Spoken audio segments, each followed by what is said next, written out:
kasih, berjumpa kembali dengan saya dalam khotbah online GPC Anugerah Bermazmur Minggu 6 Maret 2022. Mari kita berdoa. Bapa yang penuh kasih, di dalam anugerah dan cinta-Mu kami mau bersyukur karena kami ada di dalam keadaan yang sangat baik, di mana kami boleh mempersiapkan hati kami untuk mendengarkan berita daripada firman-Mu. Tuhan berbicara dan berkata-katalah, berkati kami dengan perkataan firman-Mu, supaya kami berbuah dan menjadi berkat bagi sesama kami. Bantu kami, bentuk kami menjadi sesuai dengan kehendak-Mu. Terima kasih Bapa, kami mengucap syukur kepada Tuhan. Di dalam nama Yesus kami berdoa, amin. Puji Tuhan, saudara-saudara. Saya percaya bahwa anugerah Tuhan menyertai dan memberkati kita sampai hari ini, sehingga kita masih punya kesempatan untuk belajar firman Tuhan. Hari ini saya mau sampaikan firman Tuhan dengan tema saat perang datang melanda. Saudara, dunia masih fokus dengan agresi militer Rusia ke Ukraina. Semua mempertanyakan siapa yang akan menang kira-kira. Tetapi Rusia memiliki kekuatan militer yang tentunya jauh lebih di atas Ukraina. Ibaratnya seperti Goliat melawan Daud. Tapi saudara, media juga menunjukkan keunggulan Ukraina. Karena rencana Rusia yang akan menghancurkan Ukraina dalam hitungan hari ternyata tidak berhasil. Bahkan Ukraina bisa memberikan serangan-serangan yang tajam, serangan-serangan yang cukup memukul Rusia. Dan di sisi lain, Rusia benar-benar bertahan. Volodymyr Zelensky, presiden Rusia, tidak melarikan diri. Dia tetap ada di sana untuk rakyatnya. Tapi pertanyaannya, sampai berapa lama Ukraina dapat bertahan? Kekhawatiran dunia tertuju pada perang dunia ketiga yang bisa terjadi jika NATO dan negara-negara Eropa terlibat secara langsung dengan Rusia. Ini sangat berbahaya karena diperkirakan Rusia memiliki senjata andalan. Kalau ditembakkan, daya ledaknya bukan saja bisa menghancurkan antar negara, tetapi juga antar benua. Saudara-saudara kasih Tuhan, kalau hal itu terjadi, maka setengah dari populasi dunia akan lenyap. Dan saudara bisa membayangkan, ini adalah sesuatu yang dahsyat dan sangat mengerikan. Dan kita akan melihat siapakah Rusia, siapakah NATO, siapakah negara-negara Eropa. Karena kita tidak pernah tahu apa yang mereka simpan dan mereka miliki saat ini. Dan saudara-saudara, kita terus berdoa supaya tidak terjadi kekacauan yang lebih besar. Pemazmur, yakni Daud, juga telah melewati peperangan fisik. Walau senjatanya mungkin tidak sama dengan sekarang. Dulu senjatanya pedang, tombak, mungkin panah juga. Tetapi saudara-saudara, Daud juga melewati begitu banyak peperangan itu. Dan dia juga memiliki syarat dengan pengalaman akan penyertaan Tuhan di dalam kehidupannya. Dia penuh dengan pengalaman bersama dengan Tuhan. Dan dia membagikan pengetahuan rohani dan imannya kepada semua orang tentang Allah. Dia berkata di dalam Mazmur pasal 18 ayat 32. Sebab siapakah Allah selain dari Tuhan, dan siapakah gunung batu kecuali Allah kita? Saudara, Daud bersaksi. Daud menegaskan bahwa Allah adalah Dia satu-satunya. Tidak ada yang lain. Dia satu-satunya yang berkuasa memberikan kemenangan di dalam peperangan. Di dalam Mazmur pasal 23 Daud berkata, sekalipun aku di dalam lembah kekelaman, aku tidak takut bahaya, sebab Engkau besertaku, gadamu dan tongkatmu, itulah yang menghibur aku. Jadi saudara-saudara, Daud tidak berhenti berkata-kata tentang Allah. Dan siapakah gunung batu selain Allah dia, Allahnya, Allah kita katanya. Daud tidak cuma berretorika, dia sungguh-sungguh menunjukkan imannya dalam kehidupan sehari-hari, sehingga mulutnya tidak berhenti bersaksi. Saudara-saudara, dia membicarakan Allah kepada siapa saja dan di mana saja. Bukan kekuatan musuh yang Daud bicarakan di dalam kekhawatiran dan ketakutan, tetapi Allah yang menyertai dan sanggup memberikan kemenangan dalam peperangan. Fokus Daud bukan pada kekuatan musuhnya, tapi pada kekuatan Allahnya. Bukan pada besarnya pasukan dan kuda-kuda musuhnya, tapi pada kemampuan Allah yang memimpinnya berperang untuk meraih kemenangan. Rusia memang berperang secara fisik, sedang berperang secara fisik, tetapi sebenarnya peperangan ada di dalam seluruh aspek kehidupan manusia, bukan? Baik fisik, psikologis, dan spiritual. Seorang bayi berperang dengan kondisinya dalam kandungan untuk bertahan hidup. Dan ketika ia lahir, dia masih harus berperang untuk kelangsungan hidupnya. Bagaimana dengan mamanya? Bagaimana dengan ibunya? Kondisinya sama saja. Mama atau seorang ibu tetap harus berjuang melahirkan sang anak sampai dia lahir menjadi manusia di dunia. Demikian saudara, hidup manusia selanjutnya akan terus dibayang-bayangi dengan peperangan yang tidak pernah habis dan tidak berkesudahan. Selebihnya adalah pemeliharaan Tuhan dalam kehidupan sampai manusia berhasil melewati semuanya. Saudara, masa pandemi belum berlalu. Harga barang naik sudah mulai berjalan. Seiring dengan perang Rusia dan Ukraina, ekonomi global akan membawa perubahan ke arah yang mungkin tidak diinginkan jika persoalan Rusia-Ukraina tidak segera didamaikan. Itu sebabnya PBB memberikan resolusi untuk menghentikan perang dari media yang saya baca. Tapi tidak ada yang tahu bahwa perang ini akan menjadi seperti apa nantinya. Segala sesuatu yang terjadi di dalam dunia ujungnya hanya akan memperlihatkan siapakah Allah, siapakah Tuhan. Seperti seorang pria yang merasa dirinya memiliki harta, memiliki uang, memiliki kesuksesan. Saat melihat pohon tinggi di atas air terjun jatuh menimpa anaknya yang sedang berenang di depan matanya, dia berkata, ternyata saya tidak ada apa-apanya. Dia melihat kolam renang itu berdarah. Dan yang lebih mengerikan, tentu saja dia melihat anaknya meninggal di sana. Anaknya yang menjadi korban. Dia berkata kepada saya waktu dia memegang anaknya, kakinya kaku, tidak bisa bergerak lagi, tidak bisa berjalan lagi. Mengapa? Ya, pasti dia shock.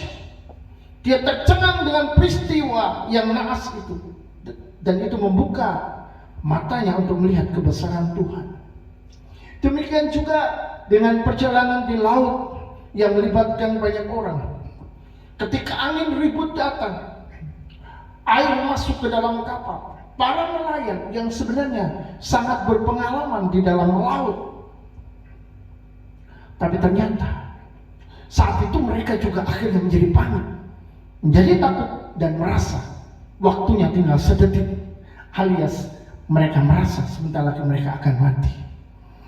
Sampai akhirnya angin ribut itu ditenangkan oleh perkataan Tuhan kita Yesus. Diam, tenang. Dan firman Tuhan mengatakan, angin ribut itu, alam itu taat kepadanya. Tapi saudara-saudara, orang-orang yang ada di sekitarnya terheran-heran satu sama yang lain, berkata, siapakah orang ini? Andai kata saja saudara-saudara, orang-orang ini tercerahkan dan mereka tahu bahwa Yesus ini adalah Tuhan. Saya yakin mereka tidak akan membicarakan lagi angin ribut, mereka tidak akan membicarakan lagi goncangan kapal, air masuk kapal. Mereka nggak akan peduli. Mereka hanya akan sujud tunduk menyembah kepada Yesus, karena mereka tahu Yesus ternyata adalah Tuhan. Saudara-saudara, peristiwa hebat seperti apapun, mujizat dahsyat seperti dialami bangsa Israel bersama Musa, tanpa anugerah Tuhan yang memberikan penyingkapan akan wahyu ilahi, wahyu Yesus, tidak akan berdampak apapun kecuali memberikan rasa tegang, heran, dan bingung. Ketika Tuhan mencurahkan kasih karunia, menunjukkan kuasa penyingkapan, saat itulah setiap mata akan terbuka dan setiap mulut akan mengaku bahwa Yesus itu adalah Tuhan. Sama seperti Daud berkata, siapakah Allah selain daripada Tuhan? Saudara-saudara, Yesus bukan sekedar nama. Yesus adalah pribadi yang menghidupi firman-Nya. Dan Dia bekerja di dalam firman-Nya melawat umat-Nya. Dialah Allah itu sendiri yang menjadi manusia. Raja Daud besar namanya, dikenal di Israel sebagai pahlawan yang berjasa yang telah memperluas daerah Israel. Dia adalah seorang yang mendapat kasih karunia dari Tuhan.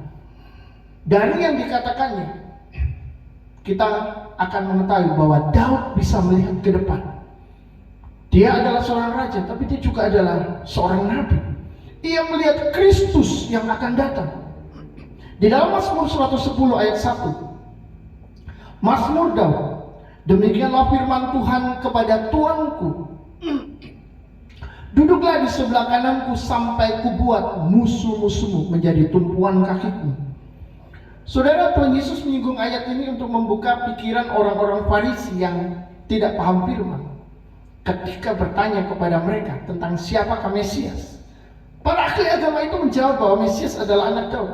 Lalu Yesus berkata, kalau Mesias itu anak Daud, mengapa Daud memanggil dia tuannya juga? Saudara-saudara, tentu saja ini adalah pertanyaan yang sulit. Dan ternyata para ahli agama yang telah belajar beragama, belajar tentang agama bertahun-tahun, tidak bisa menjawabnya. Saudara-saudara, mereka mati kutu, bahkan mati 1000 bahasa. Yesus adalah Mesias, tapi lebih besar dari Daud. Dia adalah tuannya Daud. Dia adalah raja segala raja, tuan segala tuan, dan Tuhan Allah sang gunung batu, seperti yang dikatakan oleh Daud. Daud mendapat anugerah melihat Kristus ke depan, meskipun samar-samar. Ini bernilai pasti karena berasal dari pewahyuan ilahi. Pewahyuan itu membuka pemahaman dan wawasan rohani kita akan Allah. Daud pun berkata di dalam kitab Mazmur 18 ayat 31, adapun Allah jalannya sempurna, janji Tuhan adalah murni, dia menjadi perisai bagi semua orang yang berlindung padanya. Ada 3 hal yang Daud sebut. Allah jalannya sempurna, janjinya murni, dan dia menjadi perisai bagi semua orang yang berlindung padanya. Yang pertama, Allah itu sempurna jalannya. Apakah itu sempurna? Sempurna jalannya. Saudara-saudara, ini bicara tentang tidak adanya cacat atau kesalahan di dalam tindakan Tuhan, langkahnya, dan apapun yang dia lakukan di dalam jalannya. Saat dia menciptakan manusia, mengizinkan dosa ada di dunia, lalu berinkarnasi menjadi manusia, mati di atas kayu salib, bangkit dari kematian ke surga. Semuanya sempurna dan lengkap. Kita juga percaya, saudara, sekalipun jalan hidup kita tidak selalu mulus dan mujur, banyak tantangan, banyak peperangan yang sangat keras, di sana ada Tuhan yang mengatur jalan kita menuju rencananya yang mulia. Dia mampu membuat jalan-jalan baru, membuka jalan-jalan yang tertutup, mengubah situasi yang normal menjadi normal kembali, mengubah hari-hari yang menyebalkan menjadi jalan berkat. Tidak ada yang mustahil baginya. Kita hanya perlu sabar menunggu waktu Tuhan memulihkan, memberikan kemenangan, dan mengangkat kita di depan para musuh kita. Kita harus berkata amin karena kedahsyatannya, bukan meragukannya. Ketika keraguan mulai datang, kebingungan melanda, itu adalah sebuah tanda bahwa peperangan rohani sedang terjadi di dalam kehidupan Anda. Tanda bahwa iblis sedang hadir untuk merebut kepercayaan dan merebut iman yang telah Anda miliki sebagai anugerah. Lawanlah dengan iman yang teguh, sebab Anda tahu apa maksudnya, bahwa dia tidak ingin Anda selamat dan diberkati oleh Tuhan. Saudara-saudara, mari kita baca di dalam surat Efesus pasal 6 ayat 11 sampai 12. Kenakanlah seluruh perlengkapan senjata Allah supaya kamu dapat bertahan melawan tipu muslihat iblis. Karena perjuangan kita bukanlah melawan darah dan daging, tetapi melawan pemerintah-pemerintah, melawan penguasa-penguasa, melawan penghulu-penghulu dunia yang gelap ini, melawan roh-roh jahat di udara. Yang perlu kita ingat, musuh kita bukan manusia. Firman Tuhan menyebutkan, perjuangan kita bukan melawan darah dan daging, bukan melawan manusia. Yang terjadi di antara Rusia dan Ukraina adalah berjuang melawan darah dan daging, melawan manusia. Saudara-saudara dikasihi Tuhan, Tuhan mau memberitahu kita tentang satu wawasan rohani yang bisa membuat kita melihat sesuatu itu lebih jauh. Di dalam segala keadaan dan peristiwa, Tuhan ingatkan kita bahwa ada pribadi yang seharusnya kita perangi. Ada pribadi yang sangat berbahaya, yang suka membuat kita berkelahi, berperang, bertikai dengan orang-orang yang sebenarnya dikasihi oleh Tuhan. Mengapa begitu? Karena iblis ingin kita mengalami kekacauan. Jadi musuh kita adalah setan. Kalau Anda sedang menghadapi peperangan dari ringan sampai berat, segala sesuatu tampak kacau dan membuat Anda panik, jangan menjadikan manusia sebagai tujuan perang Anda, karena iblislah yang menjadi lawan Anda. Saya percaya pasukan perdamaian yang diutus ke medan perang dengan membawa senjata dan sangat mungkin ikut berperang untuk sebuah perdamaian, untuk maksud yang baik, dipakai oleh Tuhan untuk menertibkan tingkah laku manusia yang selalu mengutamakan kepentingan sendiri. Tapi firman Tuhan mengingatkan bahwa kemenangan terhadap saudara kita sesama manusia bukanlah tujuan. Sekali lagi saudara, firman Tuhan mengingatkan bahwa kemenangan terhadap saudara kita sesama manusia bukanlah sebuah tujuan. Karena iblislah dalang yang harus kita gempur dan berdamai dengan sesama kita, yang sebenarnya hanya korban di dalam peperangan rohani itu sendiri. Saudara, iblis melemparkan panah-panah api pertikaian, kebencian, keangkuhan diri, kesombongan, dan berbagai penyakit psikologis maupun rohani lainnya untuk merusak dan menghancurkan iman, pengharapan, dan kasih kita kepada Tuhan. Tanpa sadar banyak muda-mudi yang juga mengalami kepahitan dengan orang tua mereka. Tidak bisa mengampuni, marah, keras. Mereka tidak ingin bertemu, tidak mau ketemu, bahkan ingin orang tua mereka mati saja. Kepahitan kepada keluarga, kepada teman-teman tanpa mau memberikan pengampunan.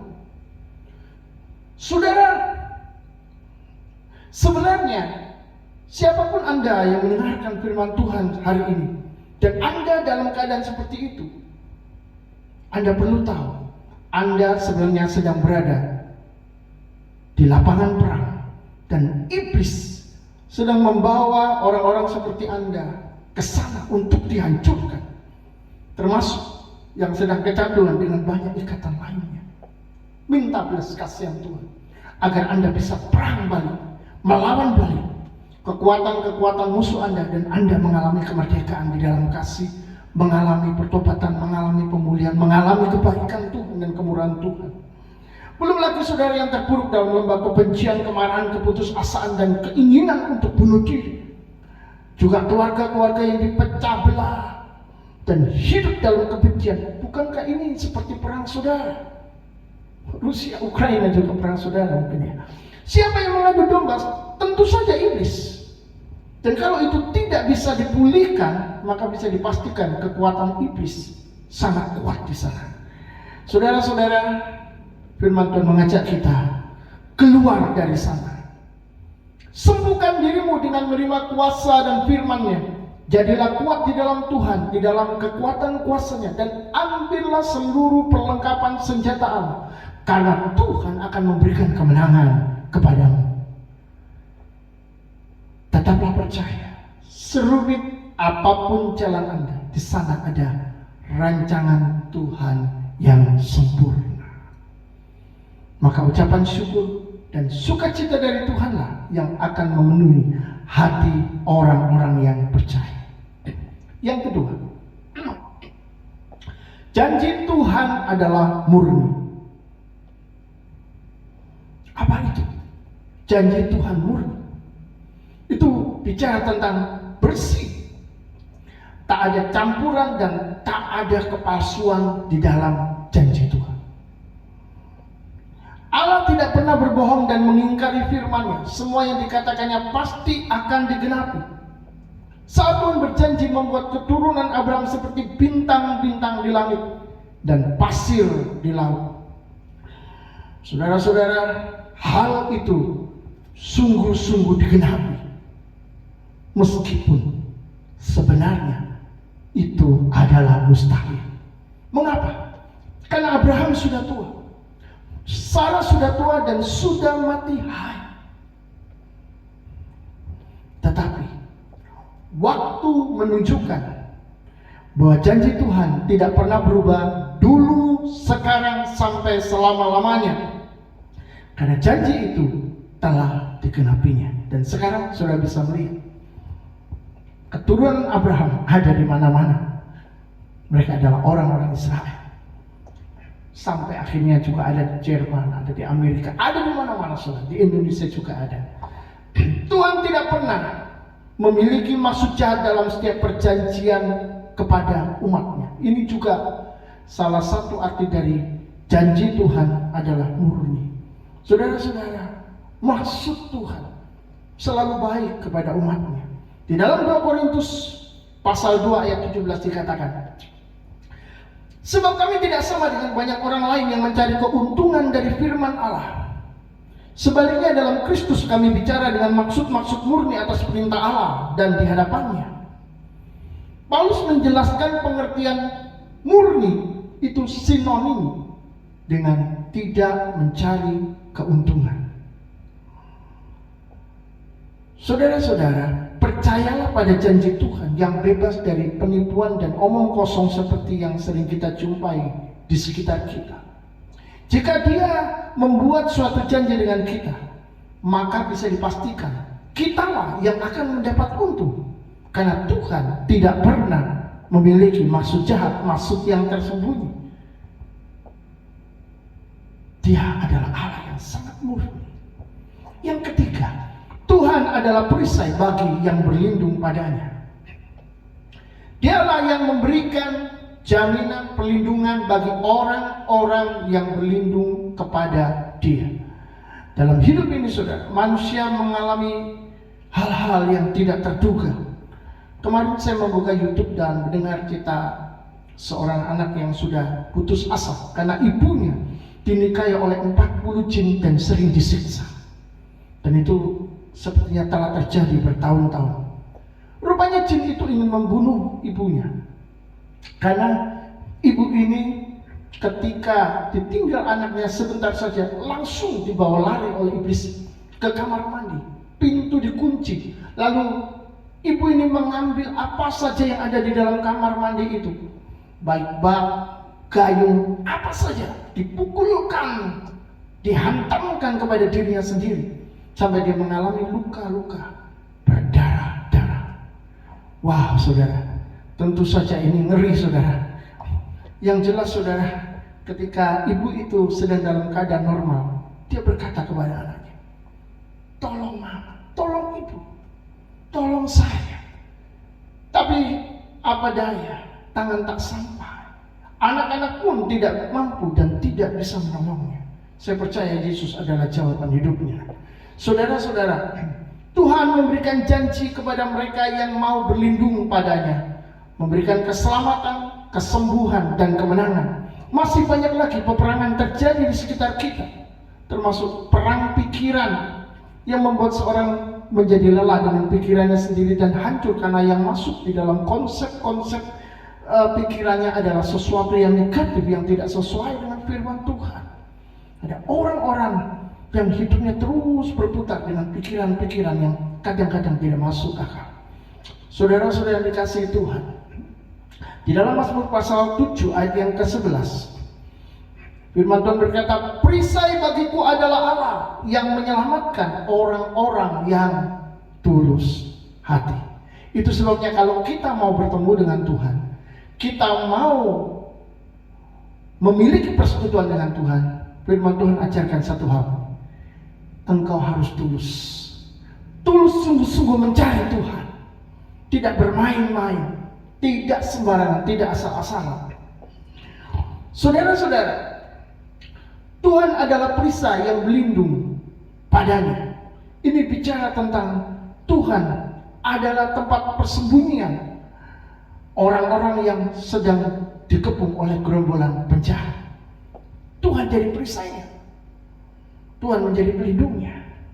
Atau Tuhan menjadi tempat pelindung bagi mereka yang sedang diserang oleh senjata-senjata bahaya. Sebenarnya kalau ayat ini diaplikasikan di zaman ini, Tuhan itu seperti bunker yang aman terhadap hantaman nuklir. Karena bunker adalah bangunan militer yang dibangun biasanya di bawah tanah untuk mengantisipasi perang nuklir. Saudara-saudara, kita tahu bahwa banyak negara sedikit agak khawatir atau sangat waspada dengan Rusia yang kemungkinan memiliki nuklir yang bisa dihantamkan dan menghancurkan segala sesuatu. Jadi saya percaya pasti ada banyak dari mereka yang memiliki bunker pertahanan di bawah tanah ketika Rusia nanti akan melepaskan nuklir itu, kalau benar-benar perang ini tidak selesai. Tetapi tentu saja itu hanya sebagian orang yang bisa masuk bunker. Mungkin presiden, para pejabat, dan orang-orang kaya atau para bangsawan yang mungkin juga punya koneksi. Bagaimana dengan rakyat? Rakyat harus menghadapi nasib mereka sendiri. Tetapi saudara-saudara, kalau kita percaya kepada Tuhan, Tuhan adalah tempat perlindungan kita. Tuhan bisa melalukan itu. Dia bisa melindungi kita. Sekalipun nuklir dilempar, nuklir dihantamkan, Tuhan punya cara untuk menyelamatkan kita. Amin. Karena Dia adalah perisai kita. Dia adalah tempat perlindungan kita. Jadi saudara, jika perang melanda, perang apa saja dalam hidup kita yang membuat kita takut, cemas, khawatir, gelisah, dan tidak punya tempat untuk berlari, Yesuslah yang mampu diandalkan atau kita andalkan jadi jalan keluar kita. Sebab siapakah yang seperti Dia? Dia adalah bunker, tempat perlindungan kita. Jalannya tak pernah salah untuk membawa kita ke tempat tujuan. Janjinya selalu pasti dan menguntungkan kita. Amin. Tuhan memberkati saudara. Kiranya firman Tuhan bisa menguatkan dan menjadi berkat. Amin. Ku percaya